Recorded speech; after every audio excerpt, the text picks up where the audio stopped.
Ladies and gentlemen, coming soon, a podcast you've all been waiting for. The Movie Podcast to end all movie podcasts. A podcast that discusses and critiques the best of the best and the worst of the worst movies playing at a theater near you. With a host whose opinions have been deemed as fact by your favorite fact checkers. And that's a fact. Without further ado, let me introduce you to the movie maestro, the tyrant of theater, the gumshoe of review, the man that makes theater employees and Hollywood execs shiver by his mere presence. Ladies and gentlemen, the judge, the jury, the sultan of cinema, Justin Henson. Welcome to the Movie Wire. And welcome to this week's edition of The Movie Wire. I'm your host, Justin Henson, and welcome to the first episode of 2024. This week, I have 3 brand new movies to review that released the last week of December. This week on the show, a musical retelling of Alice Walker's novel and Steven Spielberg's 1985 movie In the Color Purple. Sons, brothers, champions in the tragic true story of the Von Erich brothers in The Iron Claw. And finally, they only look like the perfect couple in the new romantic comedy, Anyone But You. We've got a lot to cover this week, so let's jump right into it. Ready for my verdict? Let's get into it. Out of the windows to watch, a roar and a burst of flames. The Movie Wire podcast. Just meet people like me. Podcast for hot and trendy movies. The Wire. And here we go. After an amazing first date, Bea and Ben's hot and spicy attraction turns ice cold until they find themselves unexpectedly reunited at a destination wedding in Australia. So they do what any 2 mature adults would do, pretend to be a couple. In the new romantic comedy, Anyone But You. Titanic me. Oh my God, this is so cringe.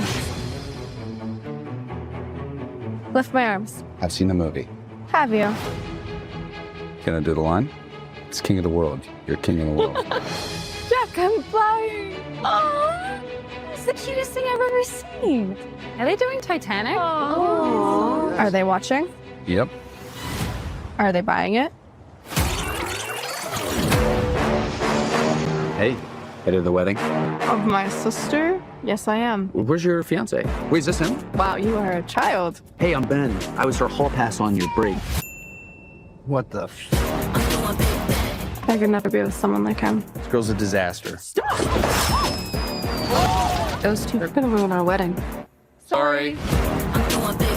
No way. Honey, look who's here. Who is that? My ex, Jonathan. My parents have been trying to get us back together. He's like a son to us. Maybe we should just tell everyone we're together. What?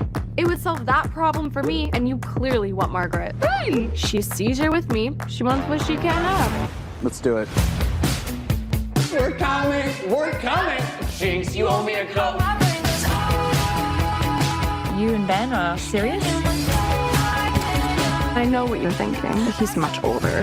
They weren't, right? Probably thinking I'm 27, early 28s.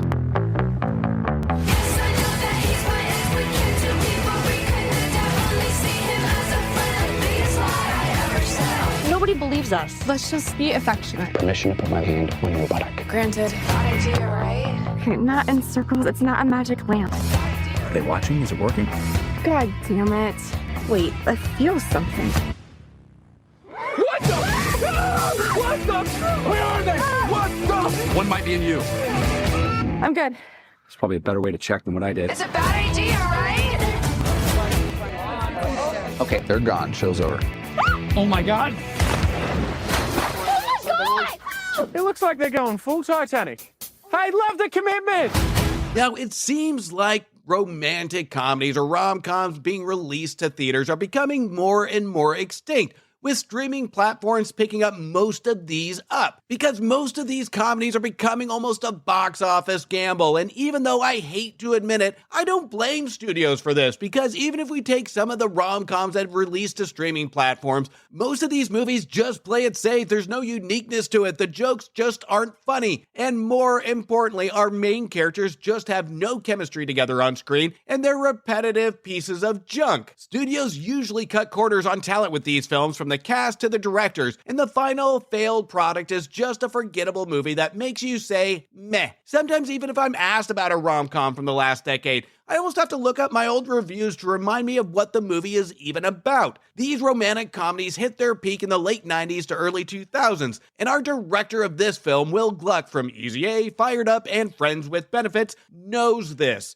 And he completely goes all in with a subtle nod to these predictable movies and almost gives the viewer a feel of early 2000 rom-coms. Where here we not only have a good chemistry between our two main characters, Bea and Ben, played by Sydney Sweeney and Glenn Powell, but our director Gluck and also co-writer Leanna Wolpert understand the importance of having a strong supporting cast to really take the pressure off of having our two main characters attempt to drive a romance, drive a comedy, and ensures we get a break from Bea and Ben once in a while to build different conflicts that feel natural. The one thing I loved about romantic comedies from the past is when we have a supporting cast of characters that get involved into a positive outcome of our characters. From racing down the freeway in a car to chase the girl, to blocking the wrong type of guy so the good and nice guy can have a shot, to even landing the cliche line of, "Go get her," "What are you waiting for?" or "Go find your girl." These are cliche moments that give all those that just are hopeless romantics a shot and that feel-good feeling of false hope. Gluck and Wolpert bring back the classic formula, but they're completely self-aware, and they go all in to ensure the audience gets these feelings, and we, along with our supporting cast, really are naturally rooting for our couple. But what makes Anyone But You so special is that it adds additional conflicts that almost plays like a Shakespearean comedy with many players in the play, but Gluck ensures that all the characters and the audience are always on the same page. It's self-aware and it's almost a subtle satire of the rom-coms that we have seen time and time again. But Anyone But You takes of what we would think would be a negative plot and turns it into a sweet, lovely, and watchable romantic romp. Director Will Gluck has almost an introverted way in his films to make a cliché film, but subtly making slight changes to give a signal to the audience that he knows you know this movie he's making, but adds his flair and slight changes where holistically by the end of the film, we remember not just the two main focal characters, but the ensemble that made us feel differently about this movie.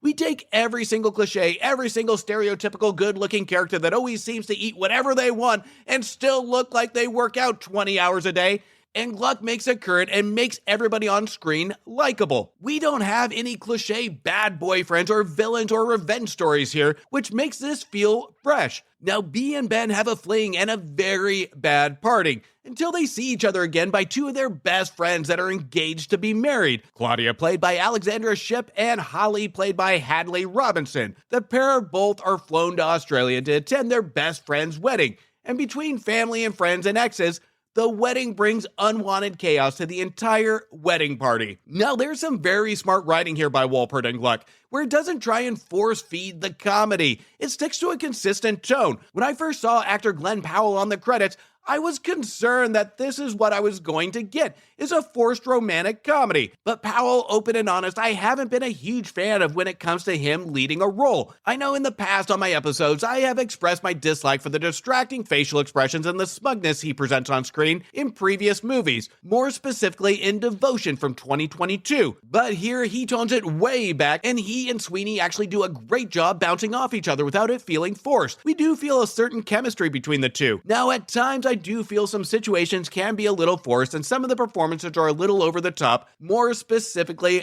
Gada, who plays Pete, almost a naturalist type of character, along with, sadly, Brian Brown, who gets a little too comfortable in his father-in-law role that seems not to get the idea of the character very well. And the climax, when we get to Gluck style, can feel a little over the top, but at the same time, it's a good over the top to really put a bow on what Gluck is trying to portray. Anyone But You knows exactly what it is, and it knows exactly how to make an old formula feel fresh again. And it may not be laugh out loud funny, but it does add a subtle cuteness as watching a couple laugh and hold hands while walking down the street. It just makes you feel good. And that's something we are missing from a good romantic comedy these days. I'm giving Anyone But You 3 stars.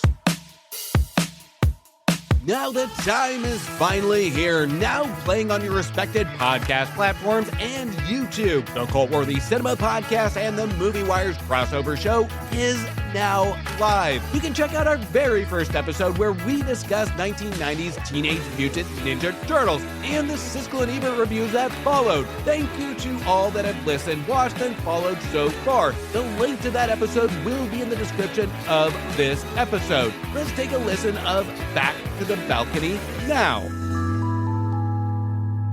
Sound a little excited, Gene. Sound less excited, Roger. Gene Siskel and Roger Ebert, two titans of cinematic review. Sometimes right, sometimes wrong, but always captivating. Your hosts Antonio of the Cult-Worthy Cinema Podcast and Justin Henson of the Movie Wire are here to take you back to the balcony. I really don't do reviews, but for me it's more about like, hey everyone, these films exist. When we go into Siskel and Ebert, we're not always going to agree with Siskel and Ebert, but, there's some aspects we may. And I think with each episode we're going to understand these guys a lot more than we think we have in all the decades that we've been reading their stuff. The Balcony debuts Tuesday, January 2nd on YouTube and your favorite podcasting platform. Join us. A woman faces many hardships in her life, but ultimately finds extraordinary strength and hope in the unbreakable bonds of sisterhood. In the remake of the 1985 film and based off the 2015 Broadway musical retelling comes The Color Purple. How come you don't laugh none? Ain't you got something to make you just smile?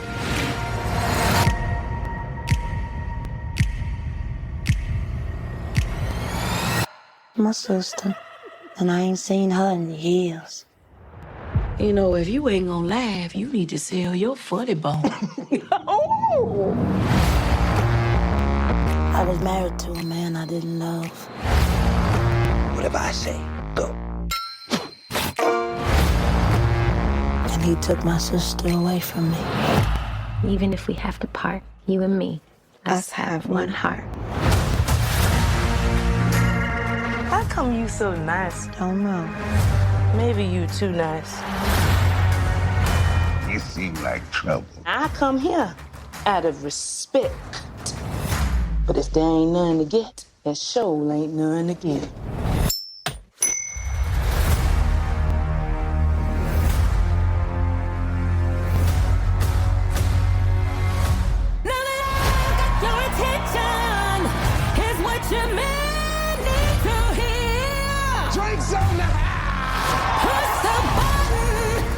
There's gonna be some changes made.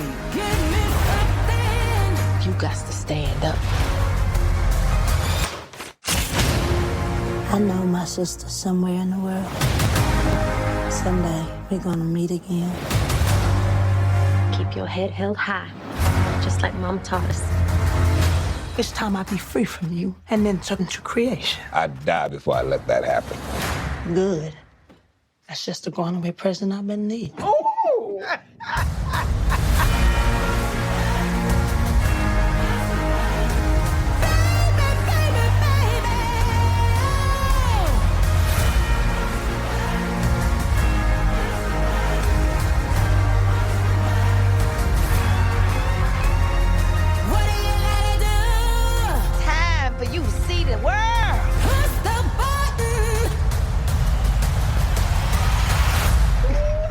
Loving God.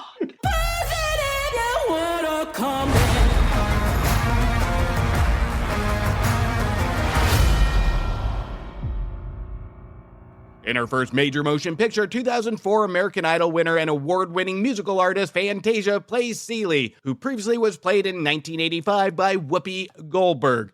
The 1985 film adaptation sets the foundation for this version, along with more familiar feels attached to the Broadway musical. Now, I am a fan of both the 1985 Spielberg-directed version and the Broadway show. Blitz Bazawul takes the director's helm in this version in his biggest film to date, but we can still see some Spielbergian style added to a lot of the look, feel, and a lot of Spielbergian camera shots. Whether Spielberg had a play in some of the direction or just a nod from Bazawul to Spielberg in an almost a director's Easter egg. From simplistic camera effects such as dust being swept in front of the camera to the way the camera introduces a new character on screen. For a big movie like this, especially being a musical, this is a tall order to fill for a new director like Bazawul. But Bazawul owns it with an engaging tone and intimacy with our characters during the first half of the movie. He ensures that our characters are just as important as our mesmerizing musical numbers. Bazawul really knows exactly what he has when it comes to his cast of talent, which is amazing performances across the board, with stands out from Fantasia Barrino, Danielle Brooks, and Coleman Domingo. Bazawul really takes full advantage of where his camera goes to ensure we don't miss a beat on keeping the camera on our characters at the exact appropriate time to feel the range of emotion from each individual. This also includes during the musical numbers, but this can also be a fault in the first half of the movie, where Bazawul has certain scene changes during musical numbers that seem distracting. From a prison chain gang to a waterfall, we see a couple of these bizarre transitions in the middle of the musical numbers that don't really do much other than make the lyrics of the musical numbers harder to understand the meaning or what Bazawul is trying to symbolize. This is where we see some faults in Bazawul's direction, where he has trouble balancing the messaging between the story, characters, and music to make it all kind of blend together in unison. We have an inconsistent focus between the music, then a focus on the characters, but when it comes to how that translates to story, leaves a big question mark on what Bazawul's trying to do. And that makes it so the intent at times we have to kind of read in between the lines, and it starts to become clear by the end of the second act to the beginning of the third act that this is about a journey of a woman through pain, hardship, abuse, and loss. But we have to read between these lines to really gain this knowledge. I kept getting this subtle feeling that everything was being sugar-coated, and I didn't know what Bazawul was trying to tell us, or even where he was trying to take us. When the movie kicks off with some musical numbers in the first half of the movie, these are filled with marvelous choreographed dance scenes and a ton of great energy. When we get to songs that should be solidifying our characters' emotions, this is where Bazawul's direction struggles to tie in the story and the emotion from our characters. We get so much energy and Broadway-style spectacle from the second half of the movie, it softens what should be an emotional message that should be prominent in our character's journey. As our musical numbers seem to overload the movie with songs that should feel more emotional than what we're presented with, it waters down moments and feelings of serious topics of abuse, racism, loss, attempted rape, in moments when we should feel sad and even extremely angry. I felt at times the movie was sugarcoating or tiptoeing around these topics, when it really needed music to address it heads on, or less music to have the characters address it head on. There is a scene where we have our character Sophia, a vocally powerful and a strong-willed character, who stands up for herself, which is one of the longer scenes without being interrupted by a musical number. We have Sophia turn down a job to a high official to become their maid. When we see this scene, it makes it more apparent with how powerful and emotionally charged it is. The filmmakers should have lost a couple of the musical numbers and focused on the characters and performances. And this isn't easy for me to say because I love my musicals with a lot of musical numbers, but only if it helps build the emotion or help tell the story. We don't have either here, which is frustrating because a lot of the songs are fantastic. We just miss the mark on the songs that should get an emotional reaction from the viewer. At one point, we have Fantasia sing a song, I'm Here, which is intended to be a powerhouse of emotion during our main character's personal journey, as that of what we got with Jennifer Hudson in Dreamgirls singing You're Going to Love Me. But the song, even though well vocally performed by Fantasia, doesn't hit the emotional trigger to really bring the viewer into Seeley's head.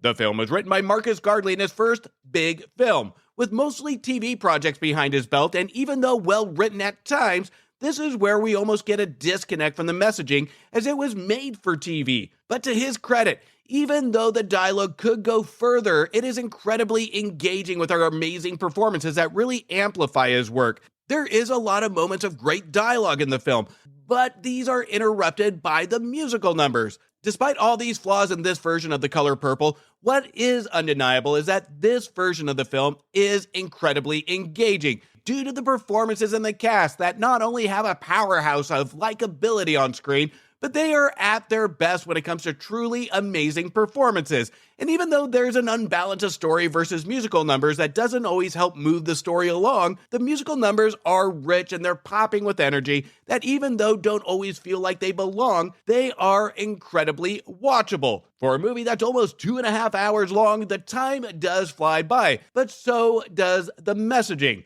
I was on the fence even after my second viewing of how I felt about The Color Purple, but after my second viewing of still finding it engaging and entertaining, Even with the messaging, character, and story flaws, I have a hard time saying I wouldn't recommend it. The Color Purple does play like you're watching the live stage musical from the last row of a Broadway show because the emotion feels distant.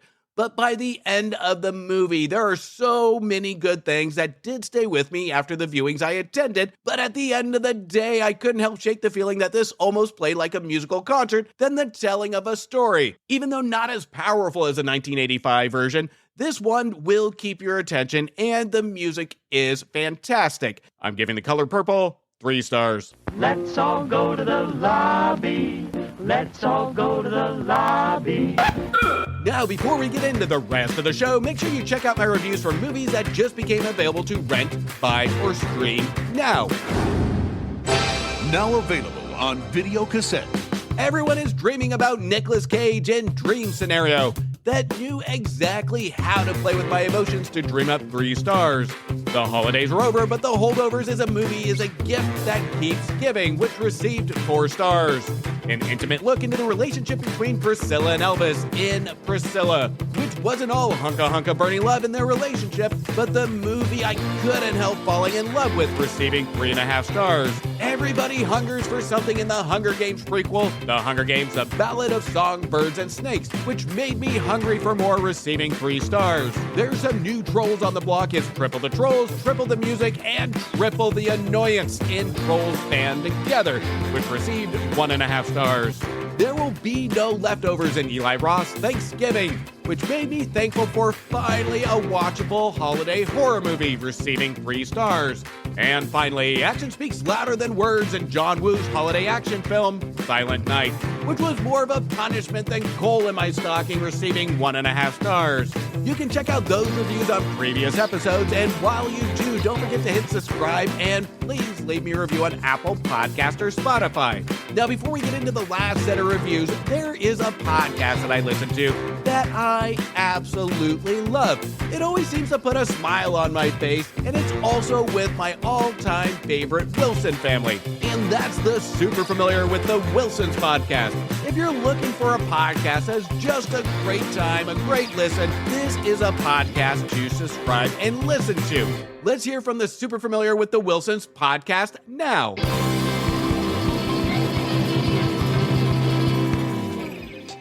The Super Familiar with the Wilsons podcast. You know that family whose house you hung out in when you were a kid? The house was a little loud and chaotic, but always fun, and sometimes felt more home than home. Well, that's us. We're the Wilsons, and we welcome you into our podcast with silly chat, ridiculous games, and interviews with interesting people. Like a spin doctor. The Super Familiar with the Wilsons podcast. Welcome home. The true story of the inseparable Von Erich brothers who made history in the intensely competitive world of professional wrestling in the 1980s in A24's The Iron Claw. Ever since I was a child, people said my family was cursed. Mom tried to protect us with God. Pop tried to protect us with wrestling. He said if we were the toughest, the strongest, nothing had ever hurt us. I believed him. We all did. Morning. Pants tomorrow, please, David. Harry, I want you to join your brothers in the ring. Yes, sir. I love that. Woo! Now, we all know Carrie's my favorite, then Kev, then David, then Mike. But the rankings can always change. What do you want in life, Kevin Von Erich? More ribs? I want to be with my family. You know, be with my brothers. What do you like to do with your brothers?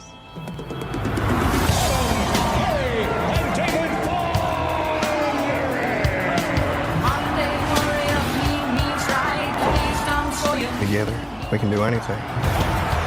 We're here to restore justice to the Wrestling Federation that our father built with his own 2 hands. The hands that were passed down to us. The hands that will deliver the Iron Claw to you. So what do you think? Like we're alive? I love your family, Kevin. You gonna be an uncle? Yes, sir. Oh, man, that makes me so happy. Can I talk to you about something, Mom? Dad's too tough on us. You gotta say something. Baby, that's what your brothers are for. Feel that? You feel that? That's pressure. You're pushing too hard. I'm fine, Kev. Seriously, I'm just sick. I'm scared, man. Get all my head control. That's a terrible accident. I should have stopped him. I need to think about my family. Your job is to wrestle. Live up to that deal, or we are through. I told you to look out for him! I just love being out there with you guys. It's the only thing that matters to me. The Bonner will forever be the greatest family in the history of wrestling!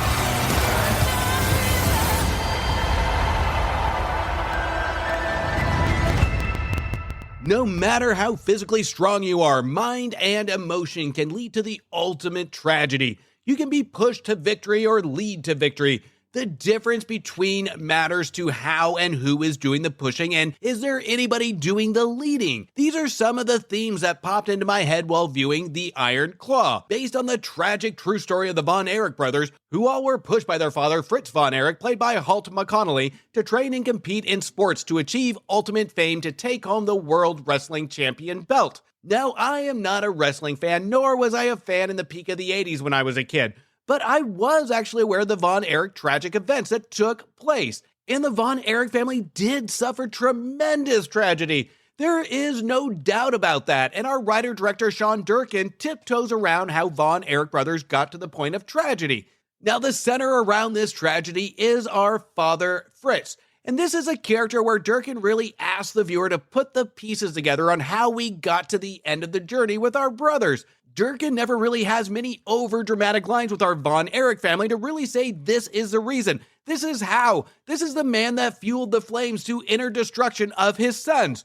Durkin allows the personality of our father shine through the dialogue without any over-dramatic scenes of emotions, and rightfully so. Durkin does a great job with keeping our Fritz Von Erich character a prime motivation of his dialogue, with the overlaying message of emotion is weakness, but winning, physical strength, fame, and pure male masculinity is how one goes through life. Durkin puts the audience through these emotions without force-feeding us any of that pure over-dialogue, over-dramatic emotion. We have to experience it alongside our Von Erich brothers. There's an early scene in The Iron Claw that paints a picture of how we are to view our father Fritz, where in Act 1 we have our Von Erich family sitting around the table for breakfast. Fritz addresses his four boys and what he thinks is motivation. We all know Carrie's my favorite, then Kev, then David, then Mike, but the rankings can change. This line of dialogue is enough to make any parent's stomach twist with anger. But our boys show no emotion in front of their father during this statement, like it's the normal for this house. Now, some viewers might have an emotional problem with how Fritz is portrayed in the film, with not making it more apparent what an awful parent he really is. Durkin does with the viewer what Fritz does with the boys, which is almost gaslighting the viewer. We have scenes of him physically coaching our boys, smiling, encouraging, playing along with them. There's a certain positivity around him when he is helping to train our boys. It shows a happy marriage with him and his wife Doris, played by the very talented Maura Tierney, who matches her husband's sternness, but the two show examples of still being in love. The two seem to back each other's decisions to a T, with neither one stepping on each other's toes with how the boys are raised. It raises moral and emotional questions of how we feel about him and his marriage and the parenting during the runtime. But then we get into the intimate family conversations. This is when the emotional abuse is present. Durkin almost has a bigger message here that is using the Von Erich family as a vehicle to tell, where Fritz never physically abuses his boys, but rather sets an emotionless standard and obsession with physical masculinity, winning his acceptance, with the rule of showing no emotion. During the runtime, I think I had to hear the lines "we don't cry" probably about 10 different times. We take parent approval, competition, and physical drive, then take away the emotional element. This is a combination that can be just as dangerous as an addictive drug that leads to an overdose. And the Iron Claw sets that tone of addiction, of acceptance and winning, and then the desperation to seek out any emotional attachment based on a result. The Iron Claw stars Zac Efron in a fantastic performance that matches his range perfectly,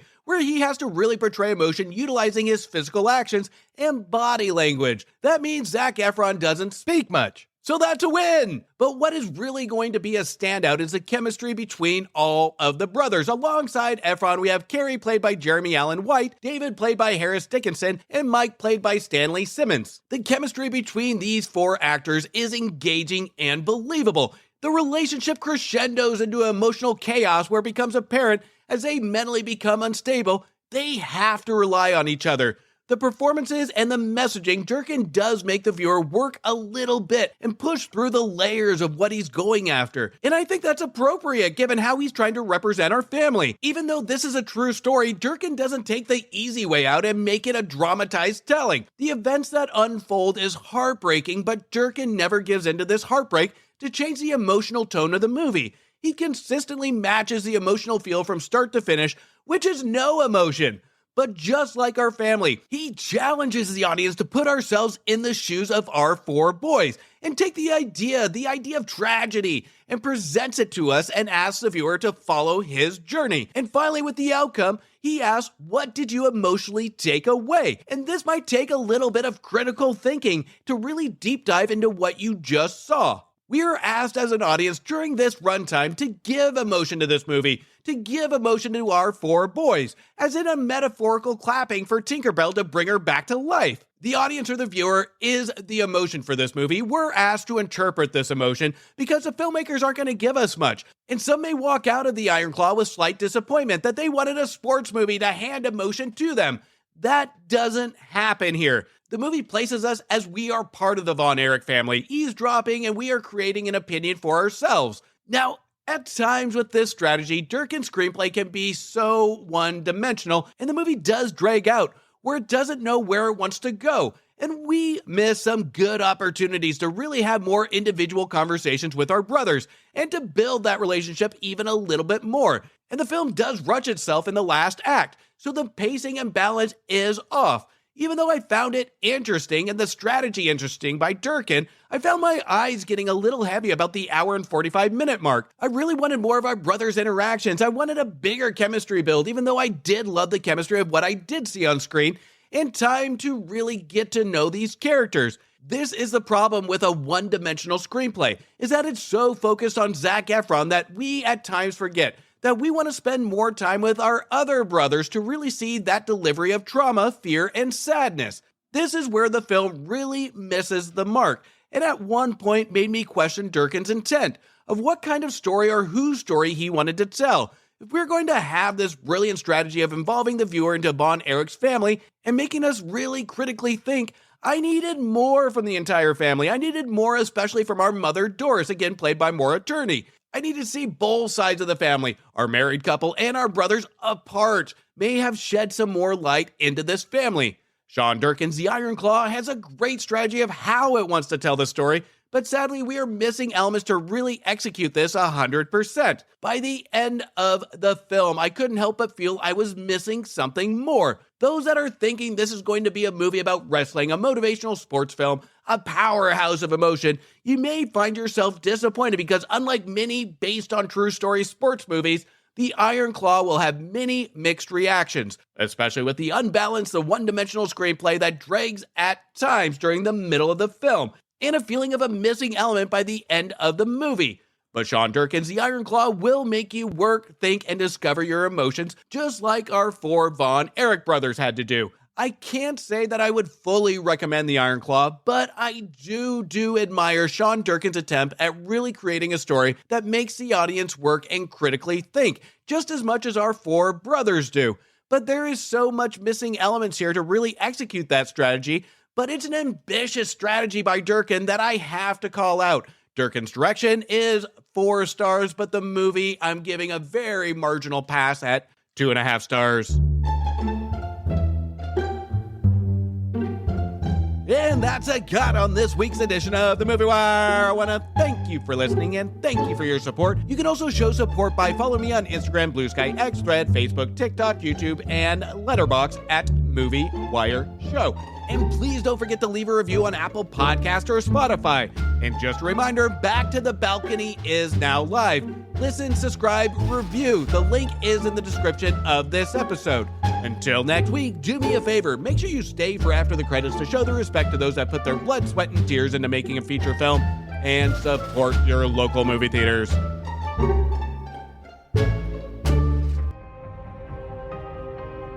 A verdict has been made on this episode of The Movie Wire by your host, Justin Henson. He thanks you for listening to the show. You can follow Justin on Instagram and Twitter at MovieWireShow or visit his website, www.themoviewire.com. Oh, and don't forget to leave a review on Apple Podcasts and Spotify. I'm sure he'd love to hear from you. Until next time, we will see you at the movies. Thank you for bringing me to the movies.